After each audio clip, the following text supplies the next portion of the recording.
activities, and technology and the demands for aspirational classes. We have to benefit from their convergence. Hence, it is proposed to develop 5 new such smart cities in collaboration with states and in PPP mode. Such sites would be chosen that offer the best choices in terms of the aforementioned principles.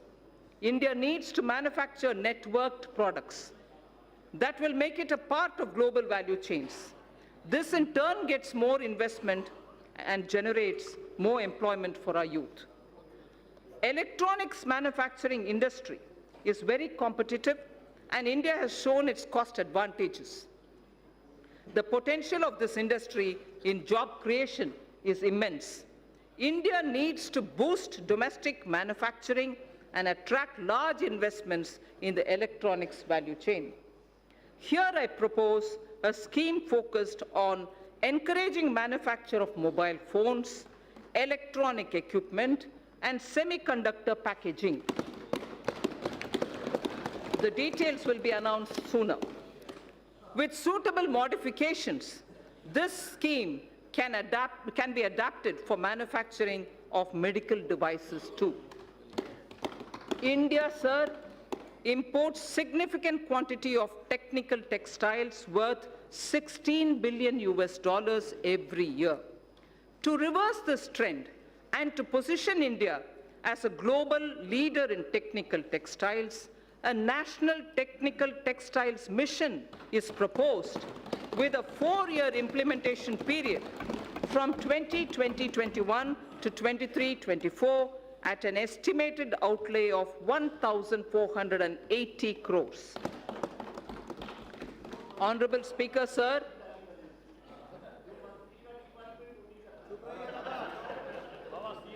Honorable Speaker, sir, from the Red Fort, our Prime Minister spoke about quality and standards when he spoke of zero defect, zero effect manufacturing. In September last year, I had called for a time-bound adoption by industry of all necessary mandatory technical standards and their effective enforcement. All ministries during the course of this year would be issuing quality standard order. So to achieve higher export credit disbursement, a new scheme, NIRVIC, is being launched, which provides for higher insurance cover, reduction in premium for small exporters, and simplified procedure for claim settlements. It is proposed to digitally refund to exporters. That was NIRVIC. I'm coming to a different point now. It is proposed to digitally refund to exporters duties and taxes levied at the center, state, and local levels, such as electricity duties, VAT, the VAT, on fuel used for transportation, which are not getting exempted or refunded under any other existing mechanism. This scheme for reversion of duties and taxes on exported products will be launched from this year itself. Honorable Speaker, it is the vision of our Prime Minister that each district should develop as an export hub. Efforts of the center and state governments are being synergized and institutional mechanisms are being created in order that every district becomes an export hub.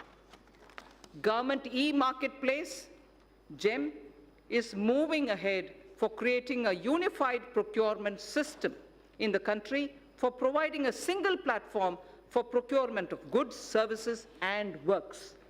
It offers a great opportunity for medium and small and micro enterprises. 3.24 lakh vendors are already on this platform. It is proposed to take its turnover to 3 lakh crores. I propose to provide about 27,300 crores for development and promotion of industry and commerce for the year 2020-2021. So under economic development, the second point that I want to focus on is a very important point, and it is on infrastructure. Honorable Speaker, in his Independence Day speech of 2019, the Prime Minister has highlighted that 100 lakh crores would be invested on infrastructure for the next 5 years. As a follow-up measure, I had launched the National Infrastructure Pipeline on 31st December 2019 of 103 lakh crore worth projects. It consists of more than 6,500 projects across sectors and are classified as per their size and stage of development. These new projects will include housing, safe drinking water, access to clean and affordable energy, health care for all, world-class educational institutions, modern railway stations, airports, bus terminals, metro, railway transportation, logistics and warehousing, irrigation projects, etc. The National Infrastructure Pipeline envisions improving the ease of living for each and every individual citizen in the country. It will also bring in generic and sectoral reforms in development, operation and maintenance of these infrastructure projects. A huge employment opportunity exists for India's youth in construction, operation and maintenance of infrastructure. National Skill Development Agency will give special thrust to infrastructure-focused skills and their development opportunities. I propose to set up a project preparation facility for infrastructure projects. This program would actively involve young engineers, management graduates, and economists from our universities. It is also proposed to direct all infrastructure agencies of the government to involve youth power in startups. They will help in rolling out value-added services in quality public infrastructure for citizens. A national logistics policy will soon be released. Among other things, it will clarify the role of union government, state government, and also the key regulators. It will create a single window e-logistics market and focus on generation of employment, skills, and making MSMEs competitive. So also, accelerated development of highways will be undertaken. This will include development of 2,500 kilometer access control highways, 9,000 kilometers of economic corridors, 2,000 kilometers of coastal and land port roads, and 2,000 kilometers of strategic highways. The Delhi-Mumbai Expressway and 2 other packages would be completed by 2023. Chennai-Bengaluru Expressway would also be started. So the fast-track mechanism encourages us towards greater commercialization of our highways so that NHAI can raise more resources. I propose to monetize at least 12 lots of highway bundles of over 6,000 kilometers before 2024. In carrying out its duty, the Indian Railways performs a service to the nation. Within 100 days of assumption of this government, it has commissioned 550 Wi-Fi facilities in as many railway stations. It has eliminated unmanned level crossings and aims to achieve electrification of 27,000 kilometers of tracks. This will call, obviously, for optimization of costs. Railways has small operating surplus. About Indian Railways, there are 5 measures, among other things, that I wish to highlight. Setting up a large solar-powered capacity. Setting up a large solar power capacity alongside the rail tracks on the land owned by railways. A proposal is under consideration. 4 station redevelopment projects and operation of 150 passenger trains would be done through PPP mode. The process of inviting private participation is underway. More Tejas-type trains will connect iconic tourist destinations. High-speed train between Mumbai and Ahmedabad would be actively pursued.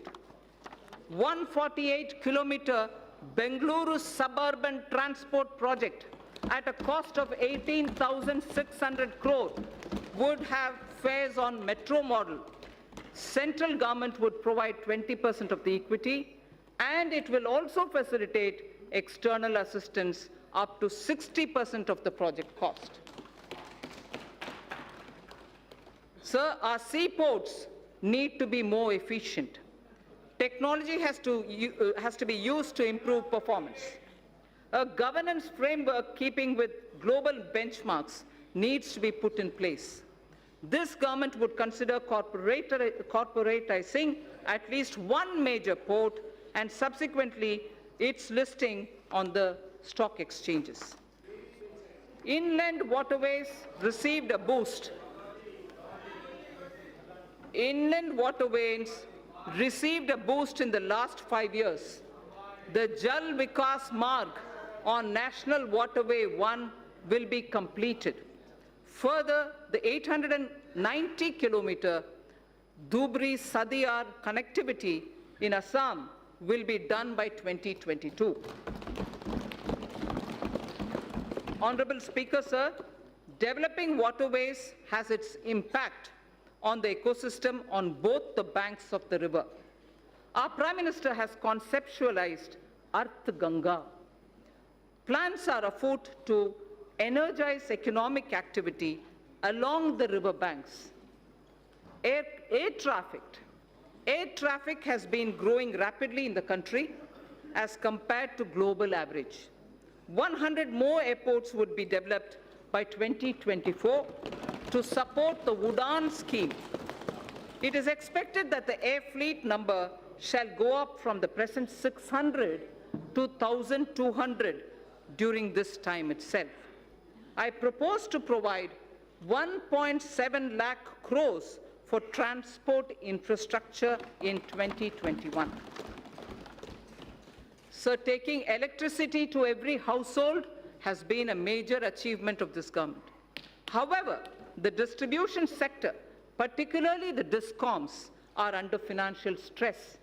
The ministry intends to promote smart metering. I urge all the states and union territories to replace conventional energy meters by prepaid smart meters in the next 3 years.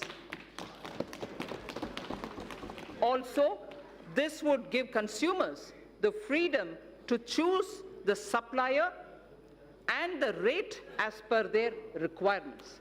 So this is a very important step in reaching electricity to all people. This would give consumers the prepaid meters, the smart meters, would give consumers the freedom to choose the supplier and the rate as per their requirements. Further measure to reform DISCOMs would be taken. I propose to provide 22,000 crores to power and renewable energy sector for the year 2020-21. So now I come to oil and natural gas. In the upstream sector, oil and gas, the open acreage licensing policy, OALP, is a success, having awarded 137,000 square kilometers for exploration to private sector and to the CPSCs. City gas distribution rights are also awarded. Further, it is proposed to expand the national gas grid from the present 16,200 kilometers. At the moment, it is 16,200 kilometers only. We propose to expand it to reach 27,000 kilometers. To deepen the gas markets in India, further reforms will be undertaken to facilitate transparent price discovery and also ease of transactions. So I come to talking about the new economy now. The new economy is based on innovations that disrupt established business models. artificial intelligence, Internet of Things, 3D printing, drones, DNA, data storage, quantum computing, etc., are all rewriting the world economic order. India has already embraced a new paradigm, such as the sharing economy with aggregator platforms, displacing conventional businesses. Government has harnessed new technologies to enable direct benefit transfers and financial inclusion on a scale like never before. It's now a cliche, data is the new oil. And it is true that analytics, fintech, and Internet of Things are changing the way we deal with our lives. To take advantage of this, I propose to bring out soon a policy to enable private sector to build data center parks throughout the country. Building data center parks throughout the country. It will enable our firms to skillfully incorporate data in every step of their value chains. Our vision is that all public institutions at the Gram Panchayat level, such as Anganwadis, health and wellness centers, government schools, PDS outlets, post offices, and police stations will all be provided with digital connectivity. So, the fiber to home FTTH connections through BharatNet will link 100,000 Gram Panchayats this year itself. 1 lakh Gram Panchayats this year itself will be connected to the optical fiber FTTH program. It is proposed, therefore, to provide 6,000 crores to BharatNet program 2020-21. We need to expand the base for knowledge-driven enterprises. Intellectual property creation and protection will play an important role. Several measures are proposed in this regard, which will benefit the startups. A digital platform would be promoted that would facilitate seamless application and capture IPRs. Also, in an institute of excellence, a center would be established that would work on the complexity and innovation in the field of intellectual property. Honorable Speaker, sir, knowledge translation clusters would be set up across the different technology sectors, including new and emerging sectors, for designing, fabrication, and validation of proof of concept, and further scaling up technology clusters, harboring such test beds and small-scale manufacturing facilities would be established. Mapping of India's genetic landscape is critical for next-generation medicine, agriculture, and for biodiversity management. To support this development,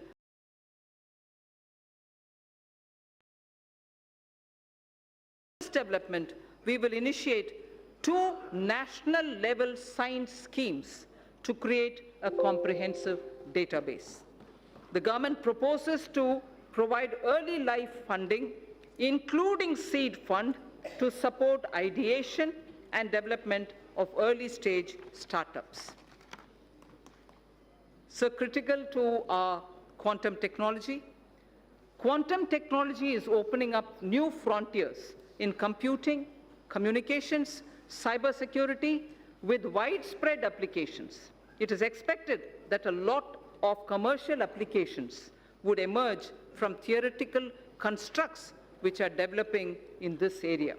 It is proposed to provide an outlay of 8,000 crores over a period of 5 years for the national mission on quantum technologies and application. India would probably be the 3rd biggest and pioneering nation if we are able to break into this technology of quantum technology related to computing and other applications. Sir, I come to the 3rd theme, the last theme in my part A, after which, of course, I will speak of a few other. Caring society. In our 3rd theme, we focus on women and child, social welfare, culture and tourism, and also on environment and climate change. Women and child and social welfare, sir. I am pleased to inform the House that Beti Bachao, Beti Padhao has yielded tremendous results. Gross enrollment. Sir, if you hear the data, I think it's important not to politicize issues related to women.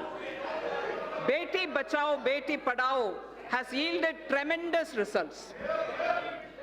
Gross enrollment ratio of girls across all levels of education is now higher than boys.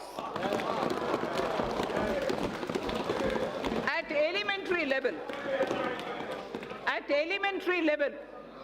it is 94.32% as against 89.28% for boys.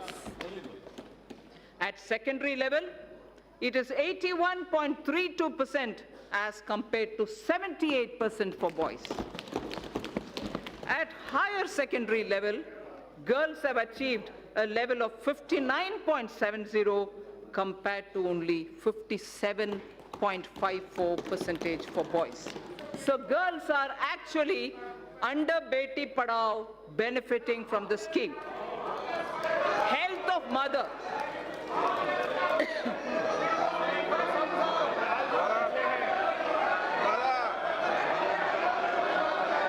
Sir, health of mother and child are correlated closely. Nutrition is the critical component of health. To improve nutritional status of children 0 to 6 years, adolescent girls, pregnant women, and lactating mothers, our Prime Minister launched a Poshan Abhiyan in 2017-18. More than 6 lakhs Anganwadi workers are equipped with smartphones to upload the nutritional status of more than 10 crore households. Sir, Honorable Speaker, sir, for the benefit of those who may not have heard this line, because it's very important, I'd like to repeat it. To improve the national nutritional status of children in 0 to 6 years of age, adolescent girls, pregnant women, and lactating mothers, our Prime Minister launched a Poshan Abhiyan in 2017-18.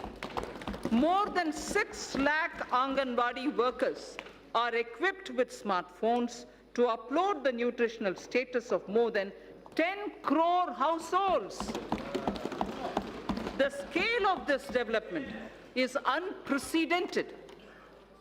So the next is, women's age of marriage was increased from 15 years to 18 years in 1978 by amending erstwhile Sharda Act of 1929. As India progresses further, opportunities open up for women to pursue higher education and careers. There are imperatives of lowering MMR, maternal mortality rate, as well as improvement of nutrition levels. Entire issue about age of girl entering motherhood needs also to be seen in this light. I propose to appoint a task force that will present its recommendations in 6 months' time. I propose to provide 35,600 crores for nutrition-related programs for the financial year 2020-2021. So in continuing with our government's commitment to welfare of women, this budget provides for about 28,600 crore for programs that are specific to women. Our government is determined that there shall be no manual cleaning of sewer systems or septic tanks.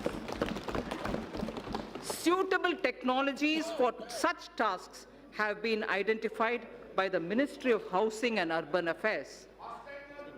The ministry is working with urban local bodies for the adoption of these technologies. We will now take this to its logical conclusion. We will now take it एक minute बाद to मैं सभी माननीय सदस्यों से आग्रह करूंगा आपको बजट पर पर्याप्त समय और पर्याप्त अवसर दूंगा, उस समय आप बोलना, और दादा विशेष रूप से आपको बोलने की परमिशन दूंगा। Thank you, sir. No. Thank you, Speaker, sir. We will now take this.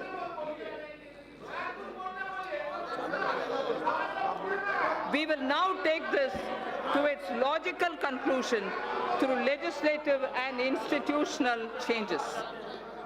Financial support for wider acceptance of such technologies will be provided.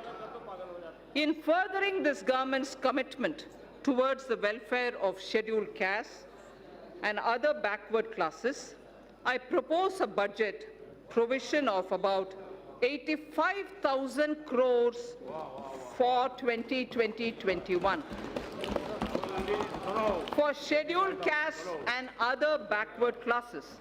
I repeat, I propose a budget provision of about 85,000 crores for 2020-21. In furthering the development and welfare of scheduled tribes, sir, I provide in the budget for the year 2020-21 an amount of 53,700 crores. For scheduled tribes, I repeat, we provide 53,700 crores. This government is mindful of the concerns of senior citizens and Divyang. Accordingly, an enhanced allocation of about 9,500 crore is being provided for 2020-21. So now I move to the second of the third topic theme that I have, which is culture and tourism. Our government proposes to establish an Indian Institute of Heritage and Conservation under Ministry of Culture. It shall have the status of a deemed university to start with. Acquisition of knowledge in disciplines such as museology and archaeology are essential for collecting and analyzing scientific evidence of such findings and for dissemination through high-quality museums. Currently, lack of trained manpower is a handicap for both these disciplines, and therefore it also has a negative impact on tourism. 5 archaeological sites would be developed as iconic sites with on-site museums. They are Rakhi Ghadi, Haryana; Hastinapur, Uttar Pradesh; Shiv Sagar in Assam; Dholavira, Gujarat; Adichanallur, Tamil Nadu. I repeat, 5 archaeological sites would be developed as iconic sites with on-site museums. They are Rakhi Ghadi, Haryana; Hastinapur, Uttar Pradesh; Shiv Sagar, Assam; Dholavira, Gujarat; and Adichanallur in Tamil Nadu. Our Prime Minister in January 2020 announced recuration of the Indian Museum in Kolkata, which is the oldest in the country. In the historic Old Mint Building, Kolkata, a museum on numismatics and trade will also be located. 4 more museums from across the country shall be taken up for renovation and recuration so that a world-class experience can be offered to our visitors. Our government shall also support setting up of a tribal museum in Ranchi, Jharkhand. So I spoke about the Sindhu-Saraswati civilization. A maritime museum would be set up at Lothal, the Harappan Age maritime site near Ahmedabad, by the Ministry of Shipping. I propose to provide 3,150 crore for Ministry of Culture for the year 2021. Sir, India has moved up from the rank 65 in 2014 to 34 in 2019 in the Travel and Tourism Competitive Index, the World Economic Index. Foreign exchange earnings grew 7.4% to 1.88 lakh crores for the period January to November 2019 from 1.75 lakh crores. From 1.75 lakh crores, it has gone up to 1.88 lakh crores. Growth of tourism directly relates to growth and employment.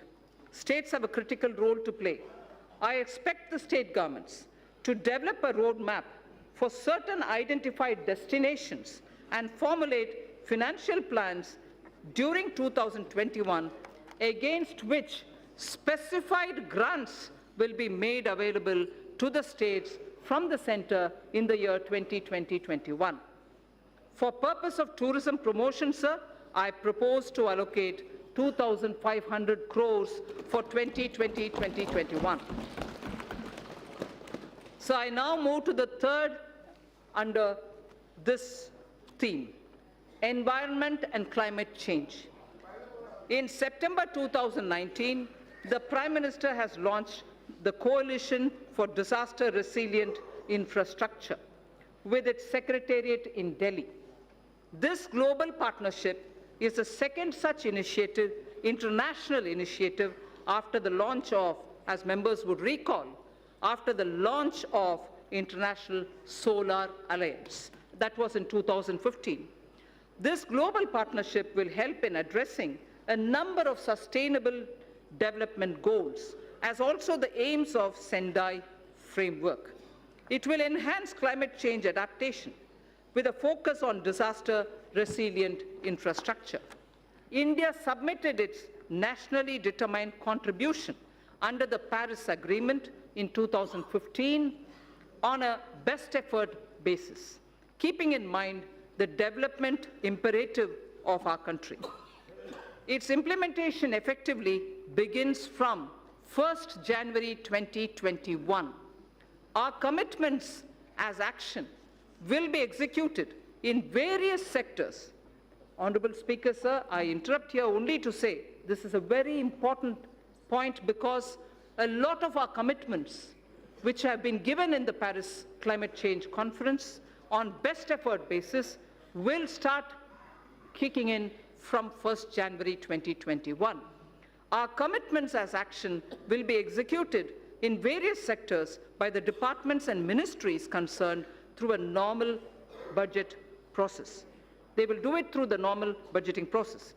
There are, however, yet thermal power plants that are old and their carbon emission levels are very high. For such power plants, we propose that utilities running them would be advised to close them if their emission is above the preset norms. The land so vacated can be put to alternative uses. In large cities having population above 1 million, clean air is a matter of concern. I'm sure a lot of our members will be keen to know about what steps are being taken for cities and clean air.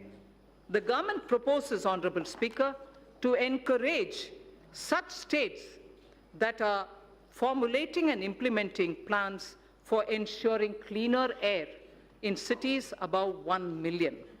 Parameters for the incentives would be notified by the Ministry of Environment, Forests and Climate Change.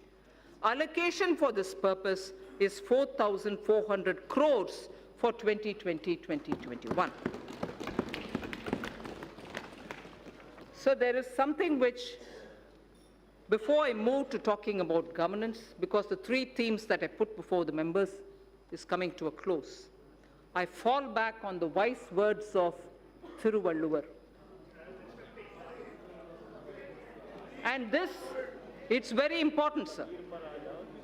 We have heard several words of wisdom from Thiruvalluvar. Thiruvalluvar has spoken about what a good country is. What a good country is actually got to be like. And what makes up for jewels of a good country. I first read it in Tamil, then I'll give you the meaning. Pini inmai, selvam, vilai inbam, ஏமம். பிணியின்மை, செல்வம், விளைவின்பம், ஏமம். அணி என்ப நாட்டின் வைந்து. அணி என்ப native வைந்து. There are 5 what Thiruvalluvar says, which are jewels for a good country. The first is Pini in Mai, meaning the country will have to be without epidemics or illnesses, major illnesses. The second, he says, it should be wealthy. It should have wealth. It should have wealth. Vilaivu. It should also have velachal, in the sense from the fields it should have good crop. It should have inbam. It should have happiness. It also should have aimam, which is security and safety of the country. Sir, the five jewels, Pini in Mai, Selvam, Vilaivinbam, Aimam, and Inbam. Prime Minister Modi,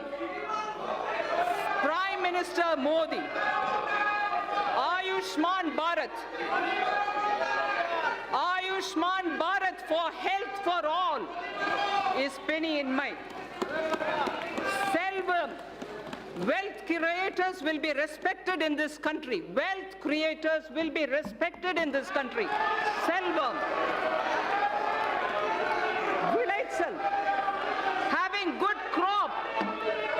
Farmer PM Kisan, doubling of income, use of fertilizers and proper growth leads to surplus in horticulture, surplus in Tilhan, surplus now probably also in Dalhan.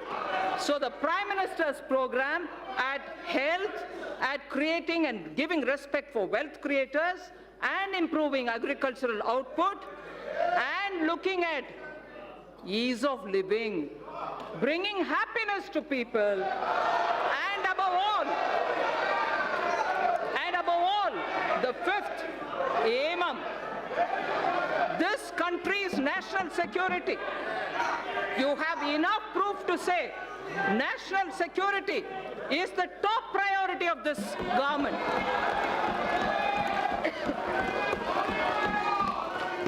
So, if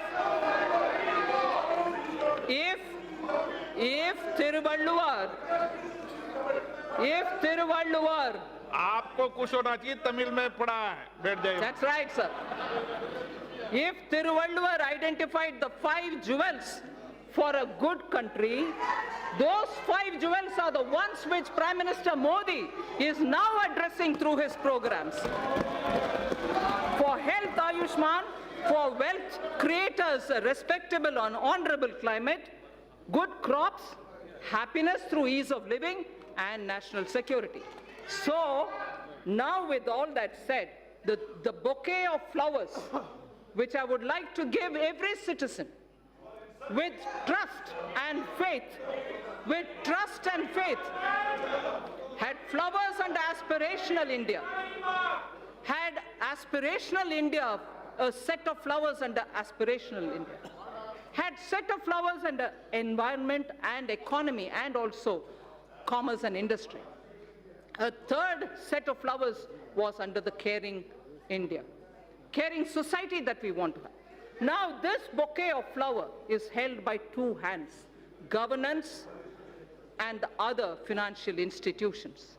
I speak about governance, sir, which is very important. Good governance is what is going to be giving faith to the people. Honorable Speaker, sir, all the while I have explained the color and composition of the bouquet of flowers, schemes and programs. They were grouped under aspirational India, economic development and caring India. Now I speak about the two hands that will hold them. One such a hand is governance, which is clean, corruption-free, policy-driven, and good in its intent. And most importantly, trusting in faith, trusting every citizen, the aspirational youth, the hard-working women.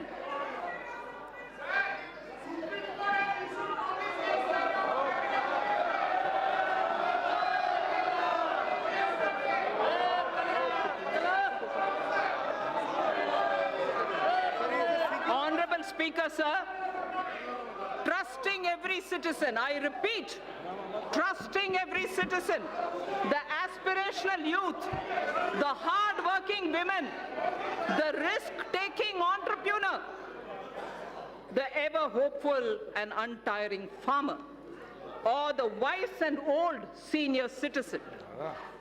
Many among them are taxpayers. Others may not be taxpayers now. Our Prime Minister has laid before us ease of living as a goal to be achieved on behalf of all citizens. An important aspect of both ease of living and ease of doing business is fairness, efficiency of tax administration. We wish to enshrine, this is important, Honorable Speaker. This is important, sir. Money being allocated to various programs is finance of this country. This is very important, sir. Businesses should have the confidence that things are being fair and the efficiency of the tax administration.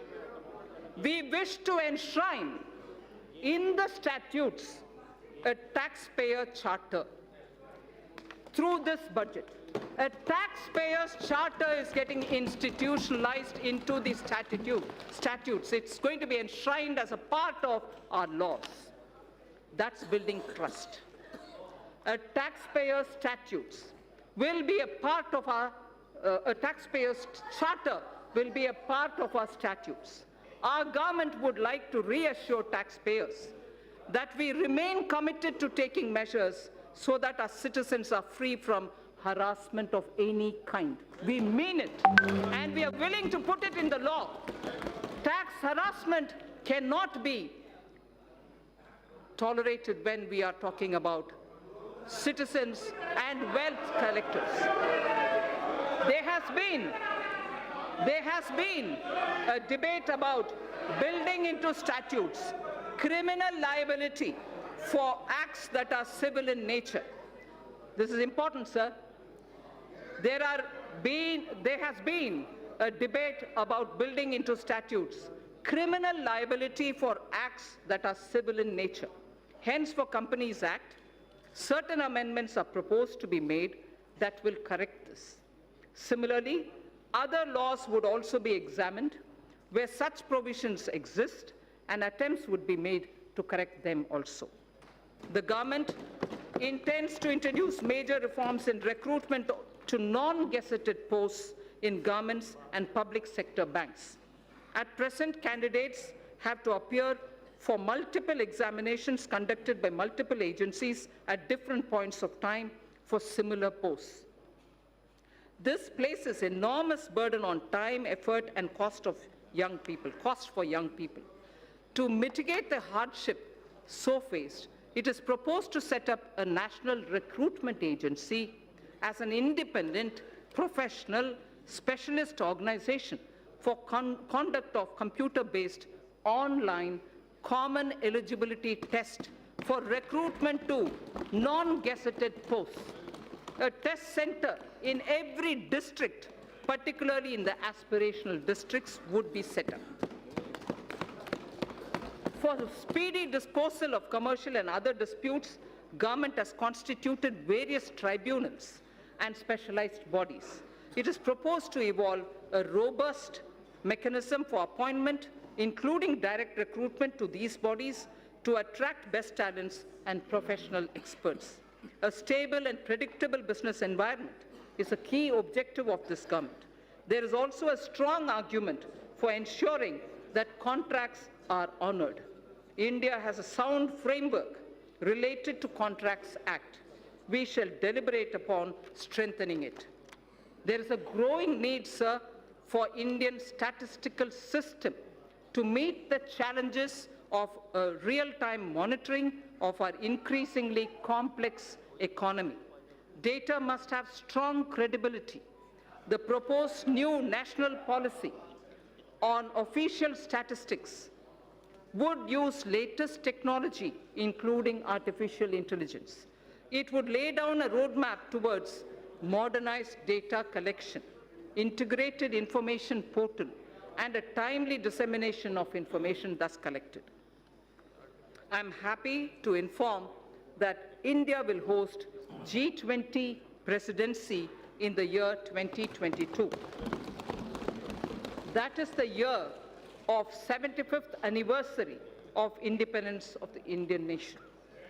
During this presidency, India would be able to drive considerably the global economic and development agenda. For this historic occasion, I allocate a sum of 100 crore to begin the preparations. 100 crore rupees. Sir, Northeastern region has a very high priority in government's developmental agenda. Government is ensuring smooth access to financial assistance from multilateral and bilateral funding agencies to help introduce innovative and global best practices. Central government has effectively used an online portal to reduce gestation period of online. This has improved the flow of funds to the Northeast region. The government is fully committed to supporting the all-round development of the newly formed Union Territories of Jammu and Kashmir and the Union Territory of Ladakh. Accordingly, an amount of 30,757 crore has been provided for the financial year 2020-21. An amount of 5,958 crore has been provided for the Union Territory of Ladakh. So that was one hand, which is governance. Now I come to the other, which is the financial sector.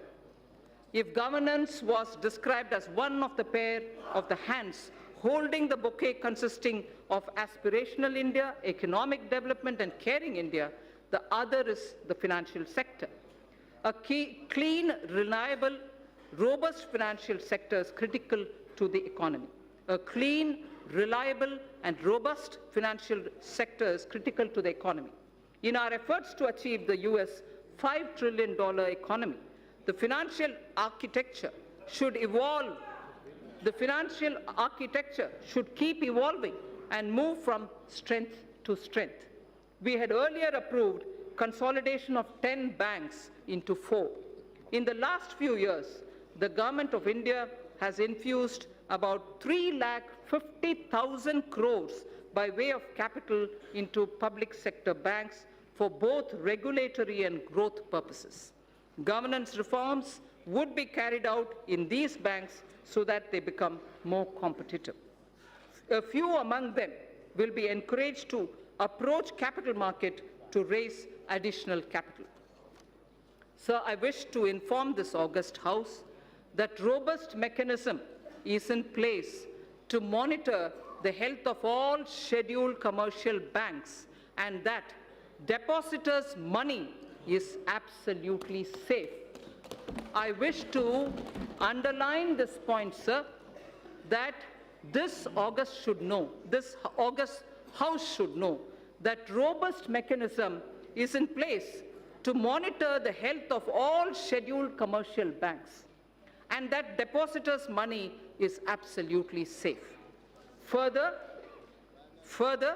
the Deposit Insurance and Credit Guarantee Corporation has been permitted to increase deposit insurance coverage for a depositor, which is now standing at 1 lakh of rupees to 5 lakh per depositor. Sir, the insurance cover for a depositor is at 1 lakh now. Now we are raising it to 5 lakh for each depositor. Sir, to strengthen the cooperative banks, amendments to the Banking Regulation Act are proposed for increasing professionalism, enabling access to capital, and improving governance and oversight for sound banking through the RBI.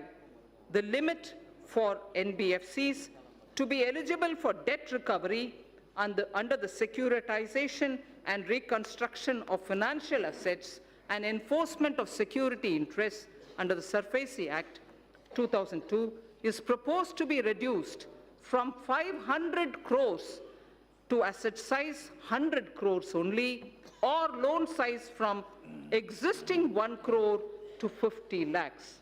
Therefore, we feel many of the small NBFCs which can come for debt recovery would be far easily done for smaller companies. In the last few years, the government has taken concrete steps to bring our banking system to be robust. However, there is a need for greater private capital. Accordingly, it is proposed to sell the balance holding of Government of India's IDBI Bank to private, retail and institutional investors through the stock exchange.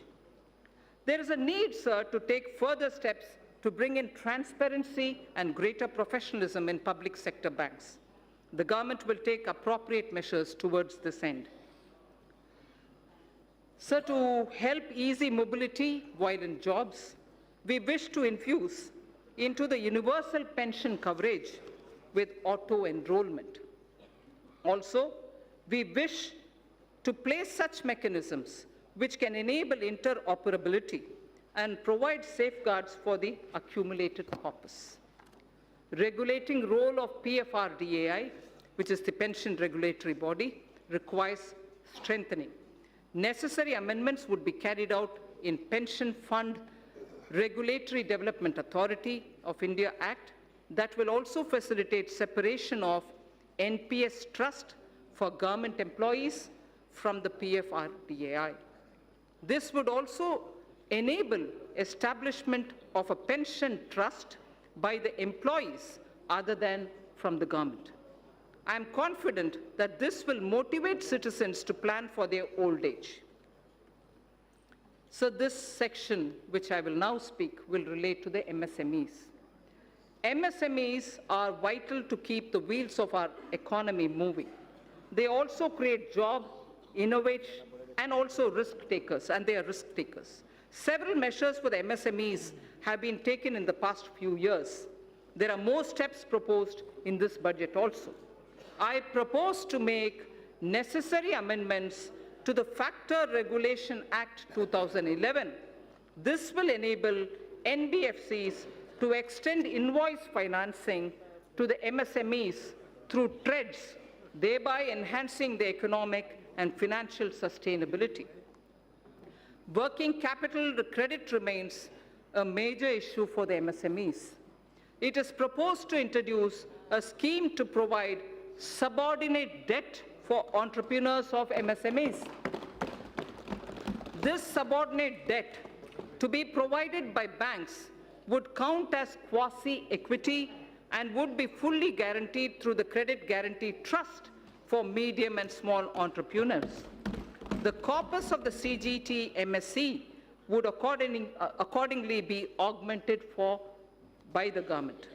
More than 5 lakh MSMEs have benefited from restructuring of debt permitted by RBI in the last year. The restructuring window was to end on 31st March 2020. Government has asked RBI to consider extending this window till 31st March 2021, one more year, so that whoever wants, they can go and approach. An app-based invoice financing loans product will be launched. This will obviate the problem of delayed payments and consequential cash flow mismatches for the MSME. Many mid-sized companies are successful domestically, but not in export markets.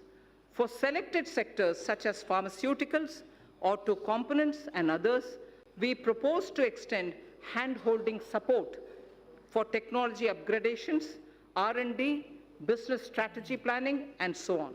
A scheme of 1,000 crore rupees will be anchored in the Exim Bank together with the SIDBI. Both these institutions would contribute 50 crores each. This 100 crore would be achieved towards equity and technical assistance. Debt funding of 900 crores from banks would be made available. Sir, financial markets. I would like to give a few of the major steps and initiatives being taken by the government for the financial markets. Last year in my budget speech, sir, I had mentioned about deepening the bond markets. To achieve the aspirational growth rate, we would require flow of capital in our financial system. A lot of work has been done on this in consultation with the RBI. Honorable Speaker, sir, I am pleased to inform this House of the developments.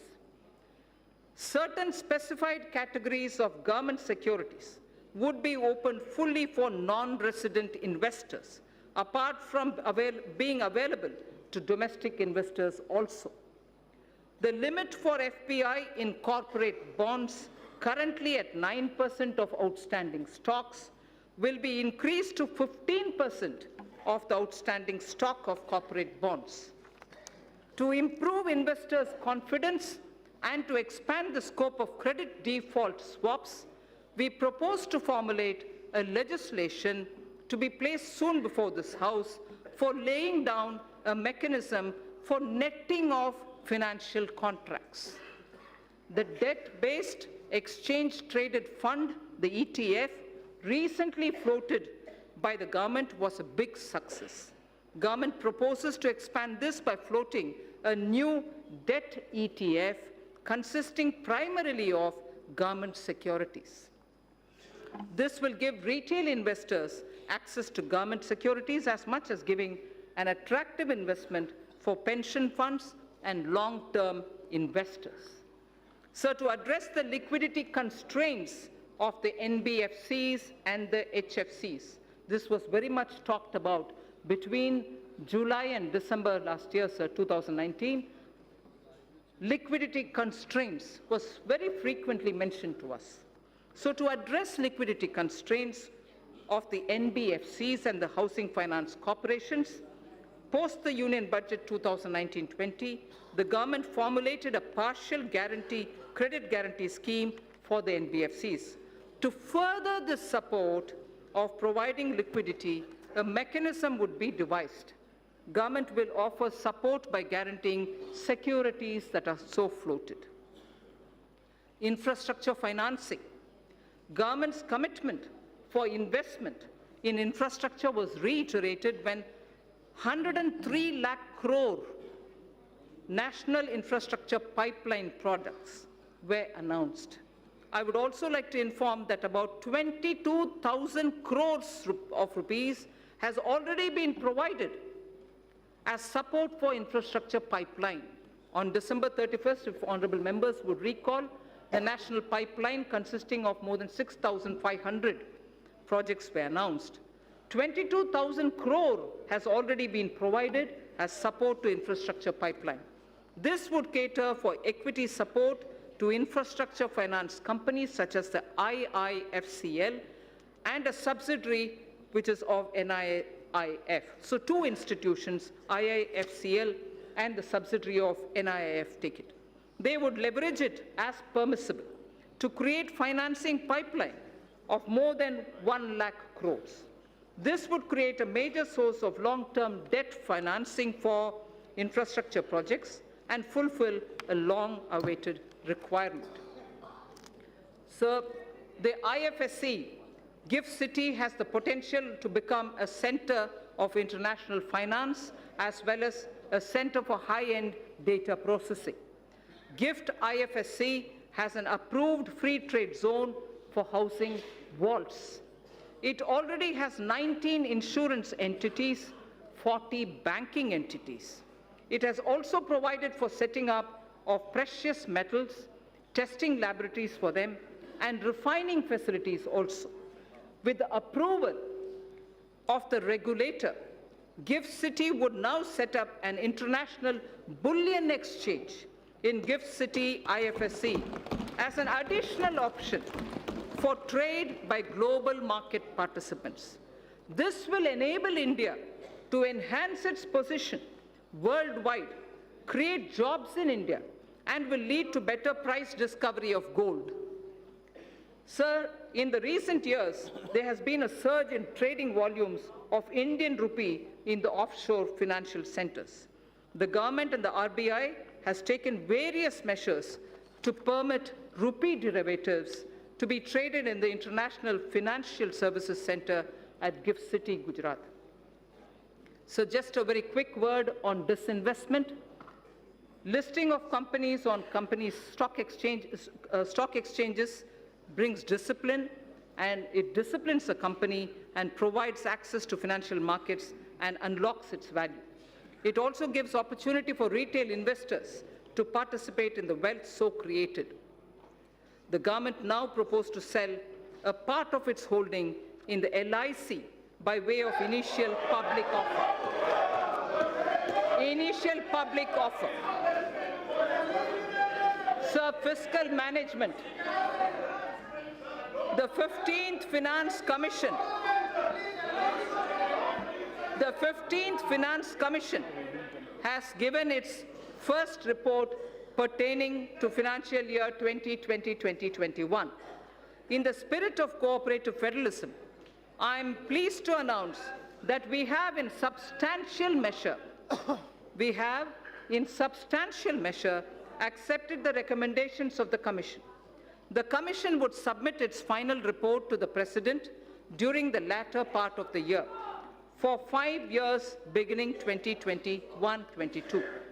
It is decided to transfer to the GST Compensation Fund balances due out of the collection of the years 2016-17 and 17-18 in 2 installments. Hereinafter, transfers to the fund would be limited only to the collection by way of GST compensation cess. A fundamental overhaul of centrally sponsored schemes and central sector schemes is necessary so that we can align them with emerging social and economic needs of tomorrow and to ensure that scarce public resources are spent optimally. Recently, there has been a debate over transparency and credibility of the projected fiscal numbers. Let me assure the House that the procedure adopted is compliant with the FRBM Act. This is also consistent with the practices hitherto followed. However, for greater clarity, I have enumerated those central government debt that are not part of the market borrowing and are used to fund the expenditure at the annex. I'd like to repeat this line, sir.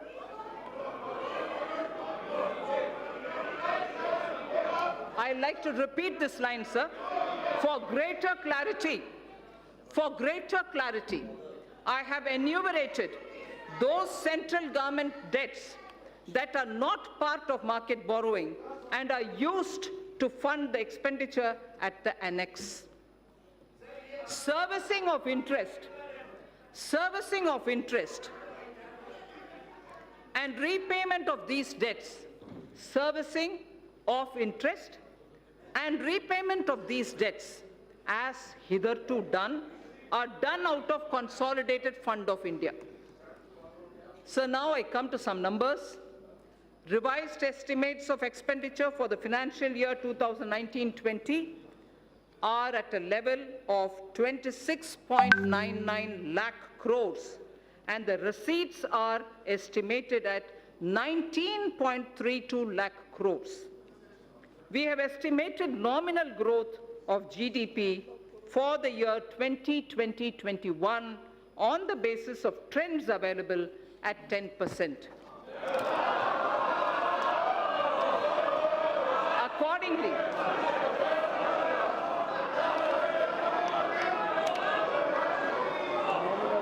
we have estimated, sir, let me finish, sir.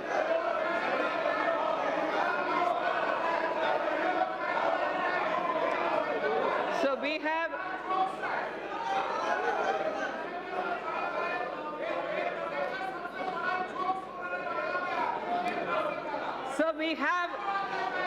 have estimated the nominal growth. We have estimated the nominal growth of GDP for year 2020-21 on the basis of trends available at 10%. Accordingly, receipts for the year 2020-21 are estimated at 22.46 lakh crores. And keeping in mind commitment of the government towards various schemes and the need for improvement of the quality of life, level of expenditure has been kept at 30.42 lakh crores. Sir, during the year, government has unfailingly worked towards keeping up capital expenditure. Actually, there is substantial enhancement. All the flagship schemes of the government have been fully provided for. Details may be seen in the annexes to the printed copy of my speech. Every budget must appropriately address the issue of fiscal deficit. Every budget must appropriately address the issue of fiscal deficit. Recently, government has undertaken very significant tax reforms for boosting investment. However, expected tax buoyancy will take time. We estimate a fiscal deficit of 3.8% in RE 2019-20 and 3.5% for BE 2020-2021. This estimation is consistent with the government's abiding commitment to macroeconomic stability, and it comprises of A, 3.3 for year 2019-20 and 3 for the 2020-2021 budget estimate, and B, Section 4.2 of the FRBM Act, which provides for a trigger mechanism for a deviation from the estimated fiscal deficit on account of structural reforms in the economy with unanticipated fiscal implications. Therefore, I have taken a deviation of 0.5% consistent with the Section 4.3 of the FRBM Act, both for RE 2019-20 and BE 2020-21. Accordingly, the return path is being laid before the Parliament as a part of the medium-term fiscal policy cum strategy statement. This fiscal path commits us to the path of fiscal consolidation without compromising the needs of investment out of public funds. Accordingly, net market borrowings for the year 2019-20 would be 4.99 lakh crore, and for the year 2020-21, it would be 5.36 lakh crores. A good part, this is very important, sir, a good part of the borrowings of the financial year 2020-21 would go towards capital expenditure of the government that has been scaled up by more than 21%. As I had previously mentioned, another about 22,000 crores have already been allocated for equity to fund certain specified infrastructure finance companies who would leverage it manifold and provide much needed long-term finance for infrastructure sector. That should spur the growth impulses in the economy. So I would now move to part B of my speech.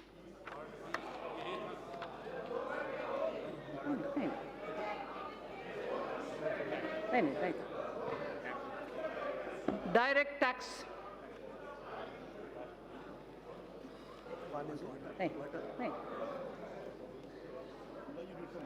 No, thanks. Sir, part B of my speech starts with direct tax, sir. Honorable Speaker, sir, our government has spearheaded radical fiscal measures to ensure that Indian economy continues to tread the path of high growth. There are times when countries are competing with each other like never before to become the most attractive destination for doing business. Therefore, to make sure that India stays globally competitive and a favored destination for investment, we took a bold historic decision of reducing the corporate tax rate for new companies in the manufacturing sector to an unprecedented level of 15%. Similarly, for the existing companies, the rate has also been brought down to 22%, which is the lowest in the world now. This will enable companies to expand their businesses and make fresh investments in the coming future. Though we will have loss of substantial revenue due to these measures in the short run, I'm certain that our economy will reap huge returns on this score in due course.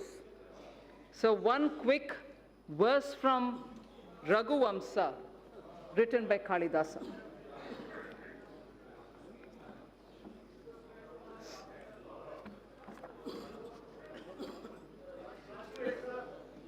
Prajanam eva bhutyartham satabhyo balim agrahit. Prajanam eva bhutyartham satabhyo balim agrahit. Sahasra gunam utsrashtam adatte hi rasam ravihi. Surya, the sun, collects vapor from little drops of water. He collects only from little drops of water. So does the king. They give back copiously. They collect these from the people only for their well-being. So the collection of taxes or the vapor from the water drops are only from small trickles, but they all go back to the people manifold. So the purpose of taxation and also the way in which it is done has been voiced even then. And this in Raghuvamsa refers to the Purvaja or the elders belonging to Ikshvaku dynasty, father of Ayodhyapati Rama, Dileepa, grandfather. It refers to Dileepa, the king. So in continuation of the reform measures already taken so far, the tax proposals in this budget will introduce further reforms to stimulate growth, simplify tax structure, bring ease of compliance, and reduce litigation. Personal income tax and simplification of taxation. So in the interim budget of 2019, our government exempted individuals having income up to 5 lakh of rupees from paying any income tax. Presently, an individual pays 20% on income between 5 lakh and 10 lakh and 30% on income between 10 lakh. That's the prevailing matrix. Further, currently the Income Tax Act is riddled with various exemptions and deductions which make compliance by the taxpayer and administration of Income Tax Act by the tax authorities a burdensome process. It is almost impossible for a taxpayer to comply with income tax law without taking the help from professionals. In order to provide significant relief to the individual taxpayers and to simplify the income tax law, I propose to bring a new simplified personal income tax regime wherein income tax rates will be significantly reduced for the individual taxpayers who forego certain deductions and exemptions. Under the new regime, sir, an individual shall be required to pay tax at the reduced rate of 10% for income between 5 lakhs to 7.5 lakhs against the prevailing 20%. So anyone who's earning between 5 to 7.5 lakhs, sir, today pays 20%.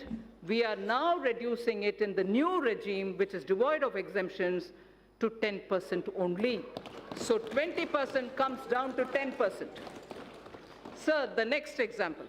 For income between 7.5 lakhs to 10 lakhs, I earlier said about 5 to 7.5, now I'm saying about 7.5 to 10 lakh. So for income between 7.5 lakh to 10 lakh, he or she will pay at the reduced rate of 15% only against the current prevailing 20%. Sir, similarly, for the income between 10 lakhs to 12.5 lakhs, presently the tax is 30%. For income between 10 lakh to 12.5 lakh, the present prevailing rate is 30%. That is now being brought down to 20% only. Sir, the income between, I spoke about 10 to 12.5 lakhs. Now, 12.5 lakhs to 15 lakhs will be taxed. At the moment, 12.5 to 15 lakhs is taxed at 30%. Now, Those earning between 12.5 lakhs to 15 lakhs will be charged at 25% only. Sir, incomes above 15 lakhs will be continued at 30%, but no exemptions at all. Those earning up to 5 lakhs shall not pay any tax either in the old regime or in the new regime. So the proposed tax structure will provide significant relief to taxpayers and more so to those in the middle class. I just want to very clearly read out 0 to 2.5 lakh, exempt now, will be exempt in the new scheme also. 2.5 lakhs to 5 lakhs, 5% now will be 5% in the new tax rate. 5 to 7.5 lakhs, 20% now will become 10% in the new rate. 7.5 to 10 lakhs, 20% now will be 15% in the new. 10 to 12.5 lakh, 30% now will now come to 20%. 12.5 to 15 lakh, 30% now, 25% in the new rate. Above 15 continues at 30%. In the new tax regime, sir, substantial tax benefit will accrue to a taxpayer depending upon the exemptions and deductions claimed by him. For example, just to make it clear, for example, a person earning 15 lakh of rupees in a year and not availing any deductions whatsoever will pay 1,95,000 as compared to 2,73,000 that is paying now in the old regime. So his tax burden shall be reduced by 78,000 rupees. That will be the reduction in the tax that he has to otherwise pay. Then this is the example of somebody who earns 15 lakhs.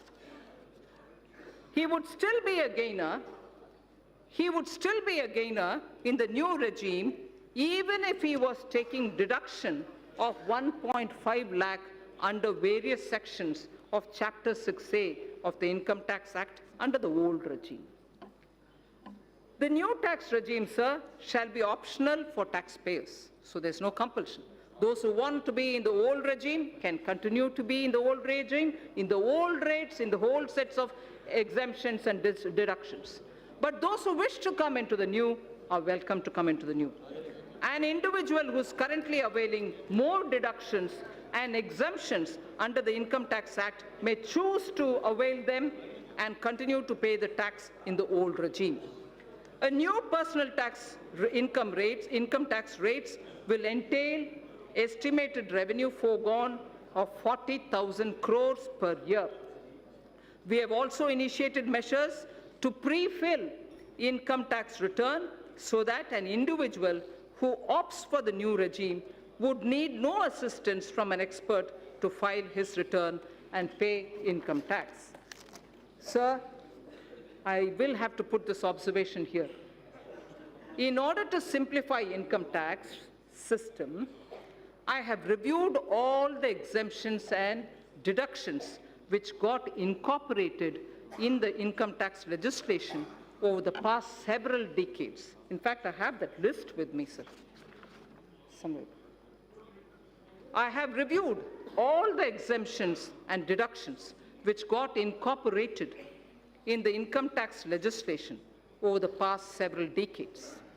It was surprising to know that currently more than 100 exemptions and deductions of different nature are provided in the Income Tax Act. No wonder the code is like this, the book. I have removed around 70 of them. I have removed around 70 of them in the new simplified regime.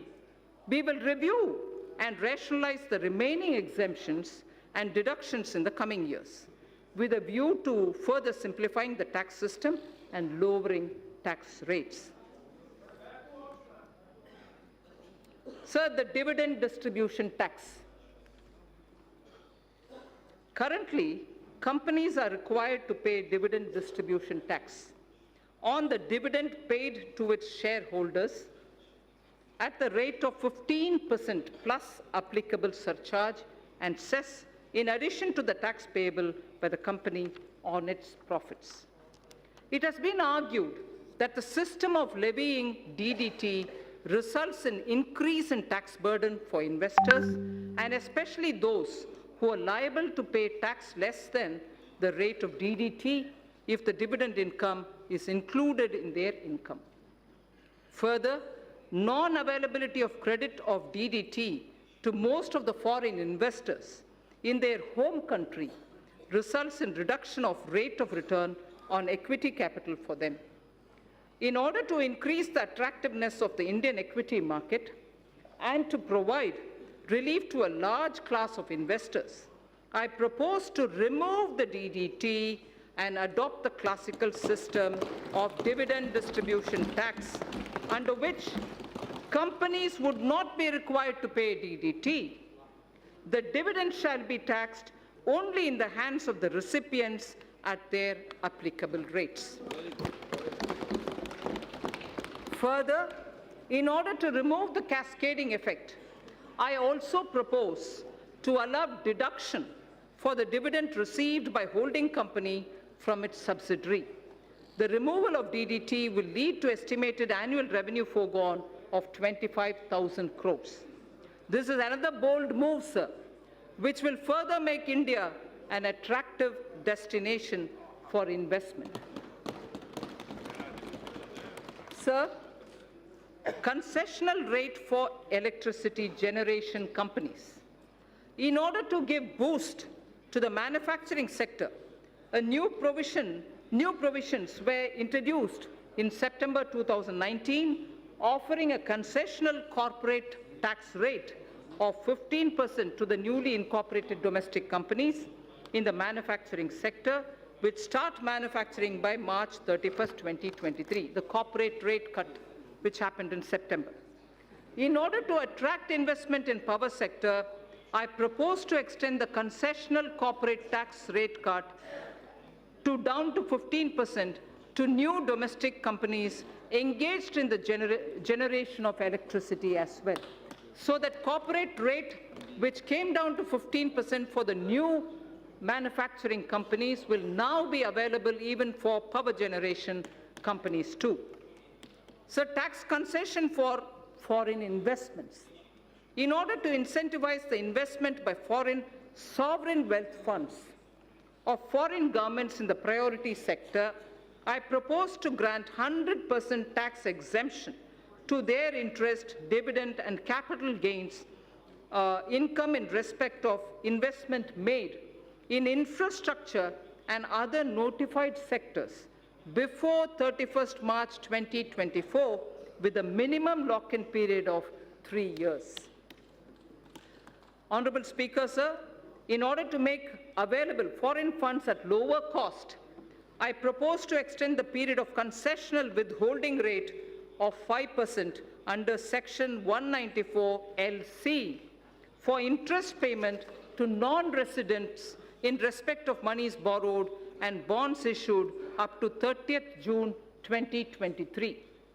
I also propose to extend the period up to 30th June 2023 for lower rate of withholding of 5% under Section 194 LD for interest payment to foreign portfolio investors and qualified foreign investors in respect of bonds issued by Indian companies and government securities.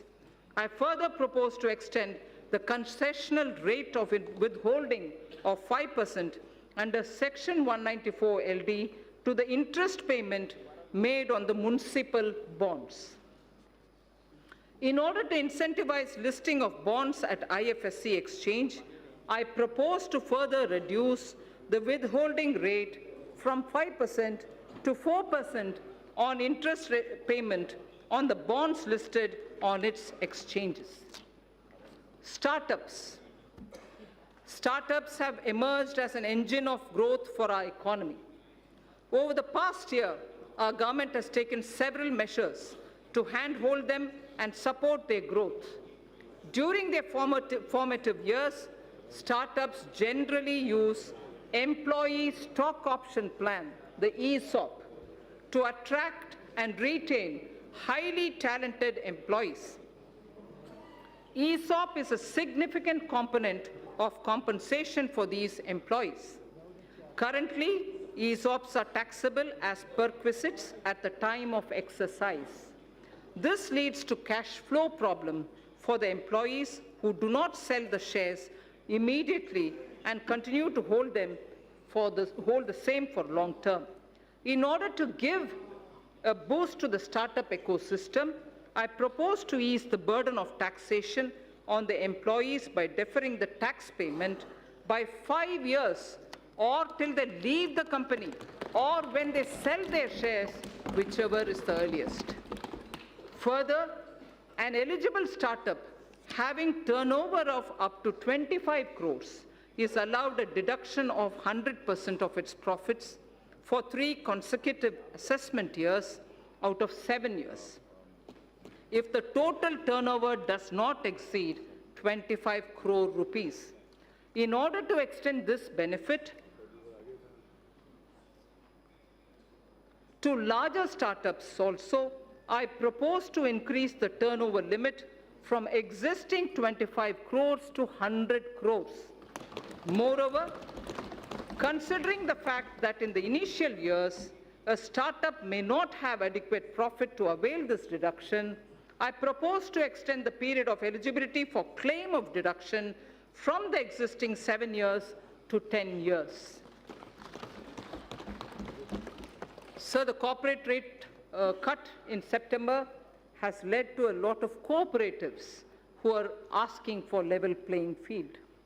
Cooperative societies play an extremely important role in our economy in facilitating access to credit, procurement of inputs, and marketing of products to their members. These cooperatives are currently taxed at the rate of 30% with surcharge and cess. As a major concession, and in order to bring parity between cooperative societies and corporates, I propose to provide an option to the cooperative societies to be taxed at 22% plus 10% surcharge and 4% cess with no exemption or deductions.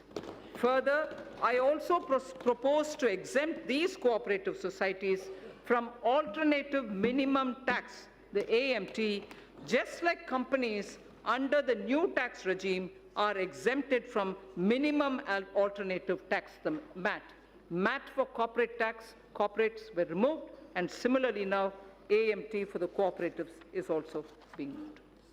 Medium and small and micro enterprises, the MSMEs.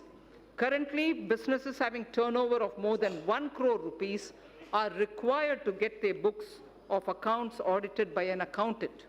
In order to reduce the compliance burden on small retailers, traders, shopkeepers who comprise the MSME sector, I propose to raise by 5 times the turnover threshold for audit from the existing 1 crore to 5 crore. So up to 5 crore, there wouldn't be a requirement for auditing of their accounts. Further, in order to boost less cash economy, I propose that the increased limit shall apply only to those businesses which carry out less than 5% of their businesses and business transactions in cash. So we wish to move to greater digitization. Affordable housing. For realization of the goal of housing for all and affordable housing, in the last budget, I had announced an additional deduction of up to 1,50,000 rupees for interest paid on loans taken for the purchase of an affordable house. The deduction was allowed on housing loans sanctioned on or before 31st March 2020. In order to ensure that more persons avail this benefit and to further incentivize the affordable housing, I propose to extend the date of loan sanction for availing this additional deduction by 1 more year.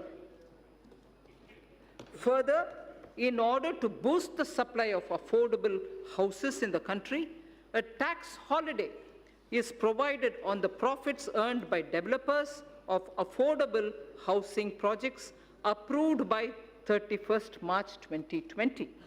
In order to promote the affordable housing projects, I propose to extend the date of approval of affordable housing projects for availing the tax holiday by 1 more year again. I propose to extend the date of approval of affordable housing projects for availing this tax holiday by 1 more year. Sir, next is the concession to real estate transactions.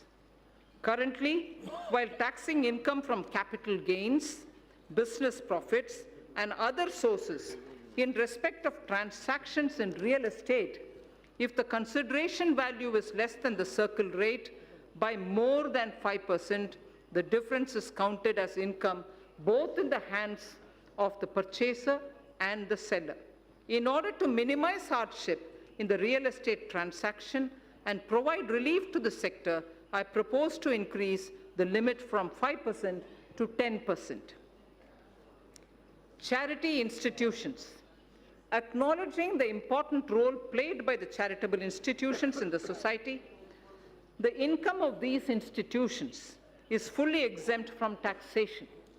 Further, donations made to these institutions are also allowed as deduction in computing taxable income of the donor. Currently, a taxpayer is required to fill the complete details of this in the donation done in the income tax return for availing deduction. In order to ease the process of claiming deduction for donation, it is proposed to pre-fill the donee's information in taxpayer's return on the basis of information of donations furnished by the donee. This would result in hassle-free claim of deduction for the donation made by the taxpayer. Further, in order to claim the tax exemption, the charity institution have to be registered with the income tax department. In the past, the process of the registration was completely manual and scattered all over the country. In order to simplify the compliance for the new and existing charity institutions, I propose to make the process of registration completely electronic, under which a unique registration number shall be issued to all new and existing charity institutions. To facilitate the registration of the new charity institution, which is yet to start their charitable activities, I propose to allow them provisional registration of 3 years. Faceless appeals. Our government is committed to bringing in transformational changes so that maximum governance is provided with minimum government. In order to impart greater efficiency, transparency, and accountability to the assessment process, a new faceless assessment scheme has already been introduced. Currently, most of the functions of the income tax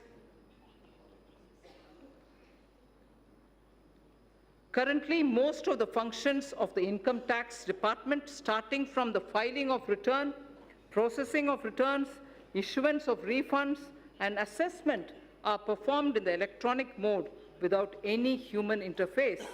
In order to take the reforms initiated by the department to the next level and to eliminate human interface, I propose to amend the Income Tax Act so as to enable faceless appeal on the lines of faceless assessment.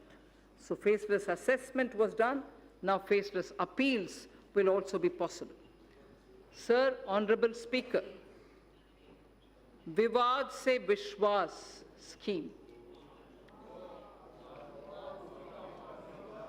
Vivad se Vishwas scheme. No dispute, but only trust scheme. If I can say it in English, no dispute, but trust scheme. Vivad se Vishwas scheme. Sir, in the past, our government has taken several measures to reduce tax litigations. In the last budget, Sabka Vishwas scheme was brought in to reduce litigation in indirect taxes. It resulted in settling over 1,89,000 cases. Currently, there are 4,83,000 direct tax cases. 4,83,000 direct tax cases pending in various appellate forums, Commissioner of Appeals, Income Tax Appellate Tribunal, High Court, Supreme Court, and so on. This year, I propose to bring a scheme similar to the indirect tax Sabka Vishwas scheme for reducing the litigation even in the direct taxes. Under the proposed Vivad se Vishwas scheme, a taxpayer would be required to pay only the amount of disputed tax and will get complete waiver of interest and penalty provided he pays by 31st March 2020. Those who avail this scheme after 31st March 2020 will have to pay some additional amount, but even then they can come in. The scheme will remain open till 30th June 2020. So the first thing is 31st March 2020, where you just pay the disputed tax amount, no penalty, no interest. In case you don't do it before that, you move over to 30th June, but where you pay some additional amount. Taxpayers in whose cases appeals are pending at any level can benefit from this scheme. I hope that taxpayers will make use of this opportunity to get relief from vexatious litigation process. So losses of merged banks. As part of consolidation of the financial sector, our government has brought out schemes for merger and amalgamation of public sector banks in order to ensure that amalgamated entities are able to take the benefit of unabsorbed losses and depreciation of the amalgamated entities. I propose to make necessary amendments to the provision of the Income Tax Act. Taxpayers' Charter. I mentioned it briefly in Part A.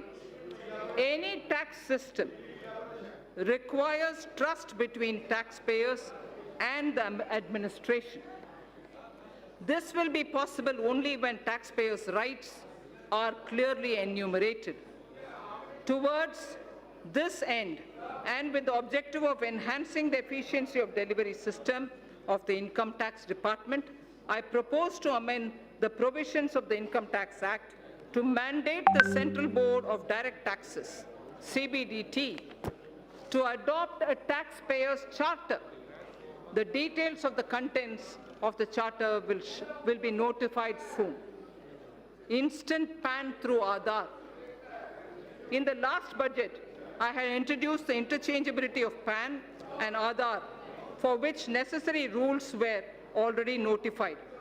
In order to further ease the process of allotment of PAN, soon we will launch a system under which PAN shall be instantly allotted online on the basis of Aadhaar without any requirement for filling up of detailed application form. Sir, our government brought in the GST as a historic reform of the indirect taxes in 2017. We also took a path-breaking step of simplifying and rationalizing corporate tax in September 2019. More importantly, we offered a rate of corporate tax which perhaps is the lowest in the world. Continuing on this path, we have now put the personal income tax at its lowest ever rate and totally removed the DDT at the company's hands. Further, the direct taxes are now the lowest, simplest, and the smoothest. Direct tax on the startups have also seen many reformatory steps in quick succession. Even ease of compliance is seeing unprecedented changes. Last but not the least, personal interface with tax administration is at the minimum level. So last, indirect tax. Indirect tax, sir. As I mentioned earlier in Part A of my speech, reforms are continuing in the GST. A simplified return shall be implemented from 1st April 2020. This is under the pilot run. It will make return filing simple with features like SMS-based filing for nil return, return pre-filling, improved input tax credit flow, and overall simplification. Refund process has been simplified and has been made fully automated with no human interface. Electronic invoice is another innovation wherein critical information shall be captured electronically in centralized system. It will be implemented in a phased manner starting from this month itself on optional basis. It will facilitate compliance and return filing. Several measures have been taken for improving compliance. That has been a worry for many of the states. Sir. Aadhaar-based verification of taxpayers is being introduced. This will help in weeding out dummy or non-existent unit. Dynamic QR code is proposed for consumer invoices. GST parameters will be captured when payment for purchases is made through the QR code. A system of cash reward is envisaged to incentivize customers to seek invoice. Deep data analytics and AI tools are being used for crackdown on GST input tax credit refund, input tax credit refund, and other frauds, and to identify all those who are trying to game the system. Invoice and input tax credit matching is being done, wherein returns having mismatch more than 10% or above a threshold are identified and pursued. Significant policy level changes have also been made. GST rate structure is also being deliberated upon so as to address issues like inverted duty structure. Customs. A number of measures have been taken for ease of doing business. India's quantum leap in the trading across border parameter of ease of doing business rankings by the World Bank is a testimony to these efforts. India's rank on this parameter improved from 146 to 80 in 2018 and further to 68 in 2019. Measures have also been taken for providing a level playing field to our domestic manufacturers, particularly the MSME sector, and for securing our borders. It has been observed that imports under free trade agreements are on the rise. Undue claims of FTA benefits have posed threat to domestic industry. Such imports require stringent checks. In this context, suitable provisions are being incorporated in the Customs Act. In the coming months, we shall review rules of origin requirements, particularly for certain sensitive items, so as to ensure that FTAs are aligned to the conscious direction of our policy.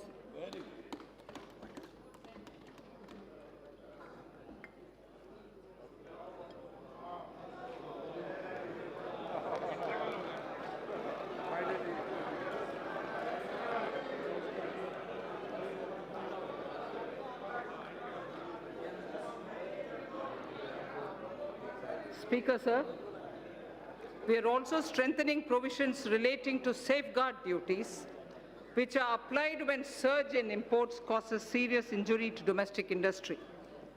Amended provisions shall enable regulating such surge in imports in a systematic way.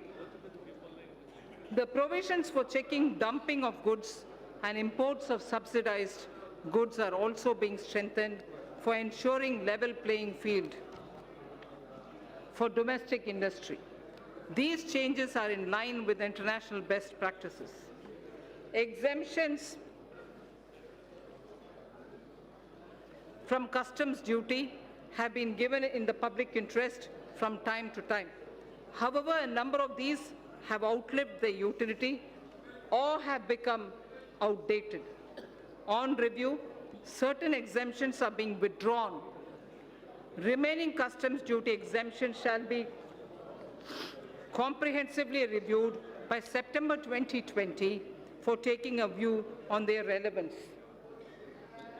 I propose to crowdsource suggestions for such reviews. Suggestions would also be invited in respect of the customs laws and procedures for aligning them with the needs of changing times. Sorry.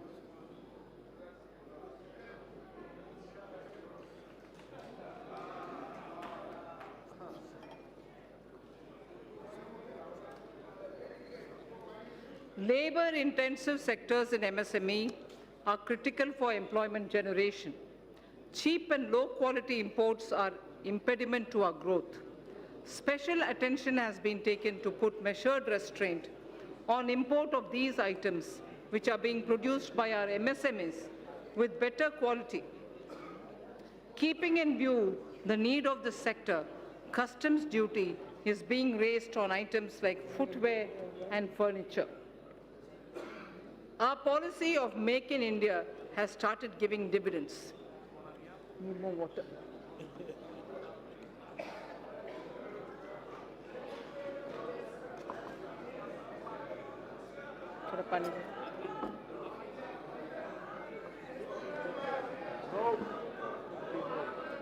Our policy. Our policy of Make in India has started giving dividends. India is now making world-class goods and exporting such products. We have made considerable progress in medical equipments too. Thank you. We have made considerable progress in medical equipment too. Till a few weeks back, we were dependent on imports for medical equipment.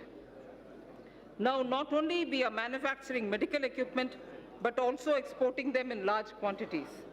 This sector deserves further fillip. Government has also been committed to provide health services to all. Ayushman Bharat has made it possible to achieve the twin objectives of giving impetus to the domestic industry and also to generate resources for health services. I propose to impose a nominal health cess by way of duty of customs on the imports of medical equipment, keeping in view that these goods are now being made significantly in India.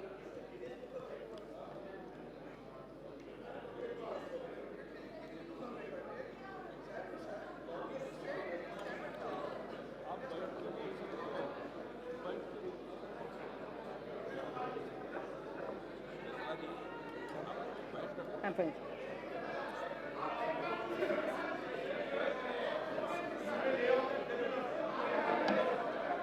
No.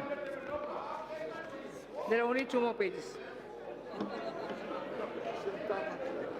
To achieve the twin objectives of giving impetus to the domestic industry and also to generate resources for health services,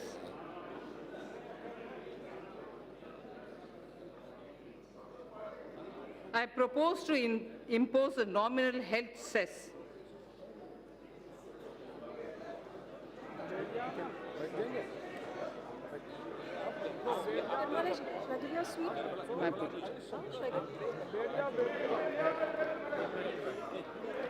In case you feel like having a sweet, just take something. So No, I've got a sweet.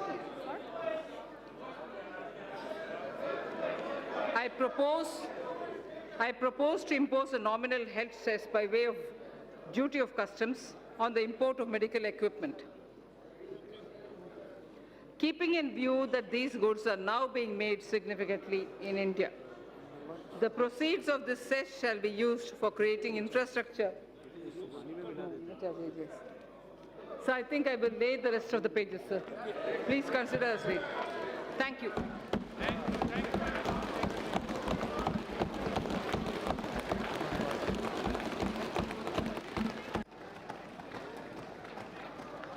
माननीय सदस्य please, माननीय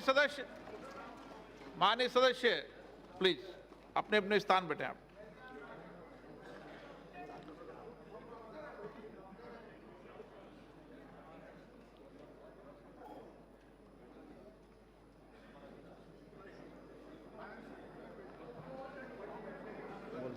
item number 3